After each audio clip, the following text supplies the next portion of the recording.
বিয়া পাতিবলৈ মোক এজন দৰা লাগে। মোৰ বয়স 28 বছৰ।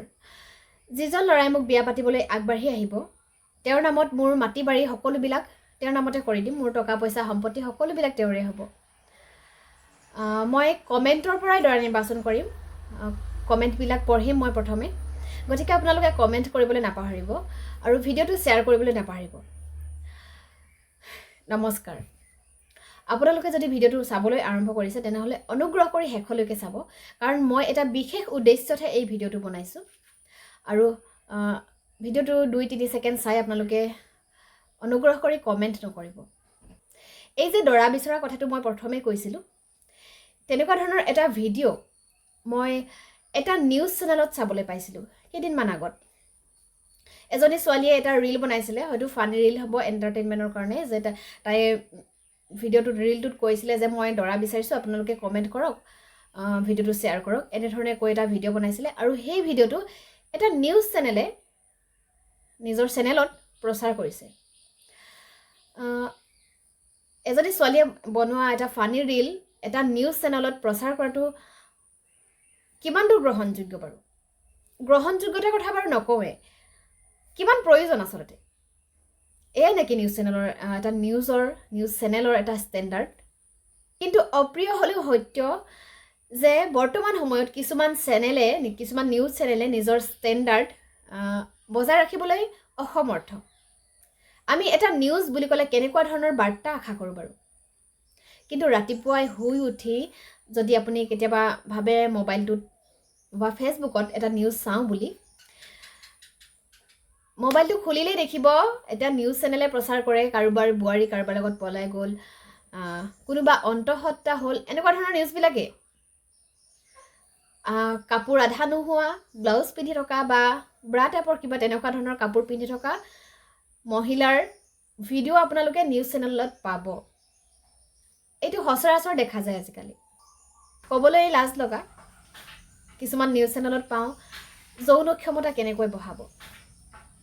এয়ে নেকি এটা নিউজ চেনেলৰ কৰ্তব্য সমাজৰ প্ৰতি?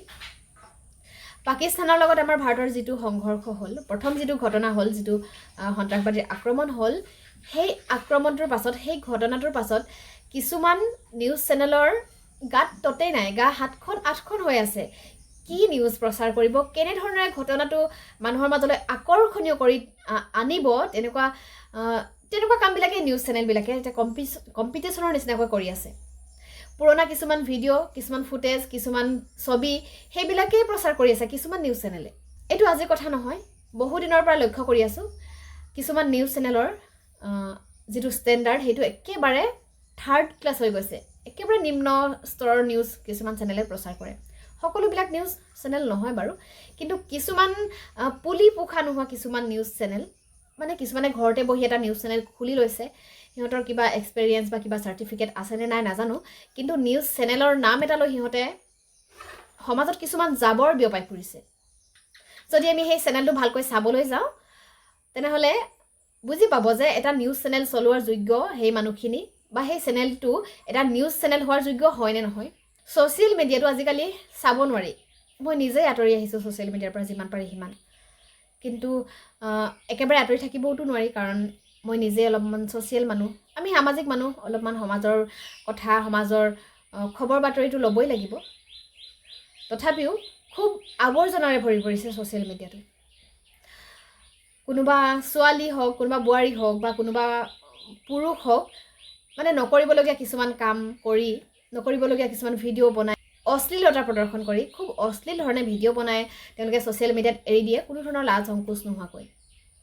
সেইবিলাকক আমি জাবৰ বুলি কওঁ, আৰু তেনেকুৱা চেনেল বা তেনেকুৱা পেজ পালে আমি ৰিপৰ্ট মাৰোঁ। সেইবিলাকক আমি কৰোঁ, ঘিণ কৰোঁ সেইবিলাকক। কিন্তু তেনেকুৱা একেই কাম কৰি আছে এই কিছুমান নিউজ চেনেলে। কোনোবা এজনী নীলাজ বোৱাৰী বা কোনোবা এজন নীলাজ পুৰুষে অশ্লীল ধৰণে যিবিলাক ভিডিঅ' বনায়, সেই ভিডিঅ'বিলাক আকৌ কিছুমান নিউজ চেনেলে বিচাৰি খুচৰি আনি নিজৰ চেনেলত প্ৰচাৰ কৰে। কোনোবাই ব্লাউজ পিন্ধি বনাব, কোনোবাই আণ্ডাৰ পেণ্ট পিন্ধি বনাব। তেনেকুৱাবিলাক ভিডিঅ', তেনেকুৱাবিলাক ফুটেজ তেওঁলোকে ডাঙৰ ডাঙৰ আখৰেৰে, ৰঙা আখৰেৰে একেবাৰে হাইলাইট কৰি কাৰ চিন মাৰি সেইবিলাকে দেখুৱায়। ৰাতিপুৱা শুই উঠি সেইবিলাকে দেখিবলৈ পাওঁ আমি নিউজৰ নামত। এমাহমান আগত মই এটা ৰীল আপলোড কৰিছিলোঁ ফেচবুকত।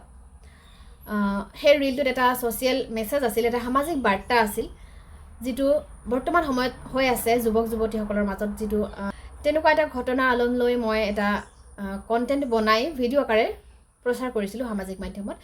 সেই ভিডিঅ'টোত আছিল যে এজনী ছোৱালী প্ৰেগনেণ্ট হৈ যায় আৰু তাৰপাছত বয়ফ্ৰেণ্ডে এৰি দিয়ে, তাৰ কাৰণে ৰেছপনচিবল কোন, তেনেকুৱা ধৰণৰ এটা ভিডিঅ' বনাই মই ছ'চিয়েল মিডিয়াত শ্বেয়াৰ কৰিছিলোঁ।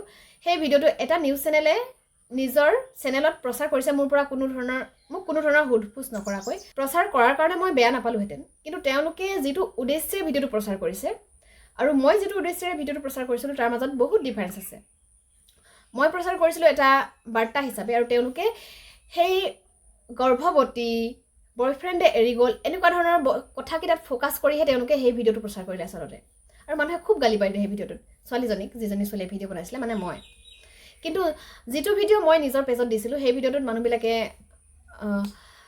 ভালকৈ কমেণ্ট কৰিছিলে, মানে বুজি পাইছিলে আচলতে ঘটনাটো কি। কাৰণ মই কোনো ধৰণৰ বস্তুত ফ'কাছ কৰা নাই, বেছিকৈ জোৰ দিয়া নাই। সেই চেনেলটোৱে একেবাৰে হাইলাইট কৰি সেই এজনী ছোৱালী গৰ্ভৱতী হ'ল আৰু এজনী গাভৰু ছোৱালী গৰ্ভৱতী হ'ল আৰু তাইক বয়ফ্ৰেণ্ডে এৰি গ'ল, সেই কথাটোত ফ'কাছ কৰি আচলতে এটা নিউজ প্ৰচাৰ কৰিছে।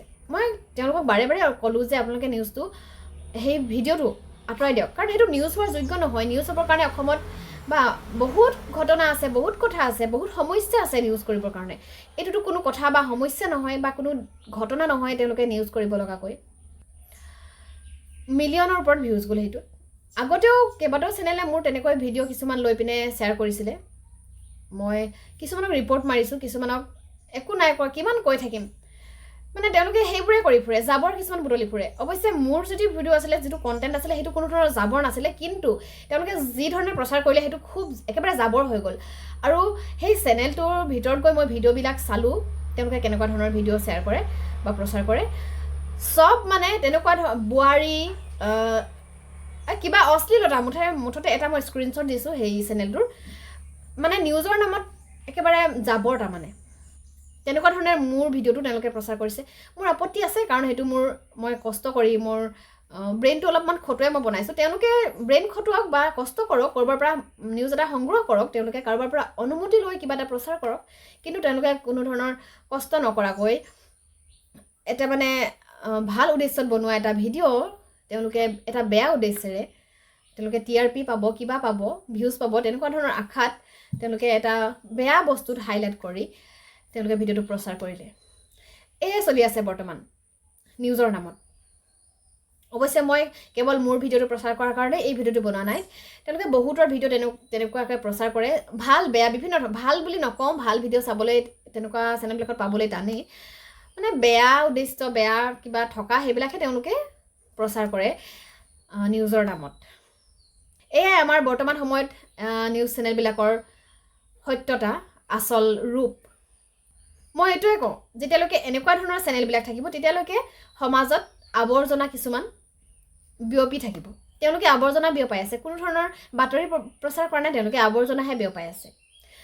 পাৰিলে এনেকুৱা ধৰণৰ চেনেলবিলাক পালে আপোনালোকে ৰিপৰ্ট মাৰিব। যদি আপুনি চায়ো নেদেখাৰ ভাও জুৰিছে, তেনেহ'লে আপুনিও সিহঁতে যে জাবৰ বিয়পাই আছে তাত আপোনালোকে ছাপোৰ্ট কৰা নিচিনাই হ'ব আচলতে। যদি আপোনালোকে এই কথাটোৰ বিৰোধ কৰে, এনেকুৱা ধৰণৰ নিউজবিলাক প্ৰচাৰ নহওক বুলি বিচাৰে, তেনেহ'লে যিমান পাৰে এনেকুৱা চেনেলবিলাকক ৰিপৰ্ট মাৰক, এনেকুৱা চেনেলবিলাক বন্ধ হওক, মুঠতে আমাৰ সমাজত আৱৰ্জনাবিলাক আঁতৰক আমাৰ সমাজৰ পৰা। মই সেইটো আশা কৰোঁ। গতিকে ভিডিঅ'টো যদি চাই আপোনালোকে কিবা বুজি পালে আৰু যদি ভাল পালে, তেনেহ'লে শ্বেয়াৰ কৰিবলৈ নাপাহৰিব। মোৰ ভিডিঅ' বনোৱাৰ উদ্দেশ্য এইটোৱে আছিল। মই দৰা বিচাৰি কোনো ভিডিঅ' বনোৱা নাই। কোনোবা চেনেলে হয়তো পাছৰখিনি নোচোৱাকৈ প্ৰথমখিনি চায়ো এই ভিডিঅ'টো, মানে মোৰ কথাখিনি এটা নিউজ প্ৰকাশ কৰিব পাৰে বা প্ৰচাৰ কৰিব পাৰে। গতিকে তেনেকুৱা পালে মানে আপোনালোকে ৰিপৰ্ট মাৰিব লগে লগে। মোৰ ক'বলগীয়া এয়াই আছিলে। ভালে থাকক আপোনালোক। নমস্কাৰ।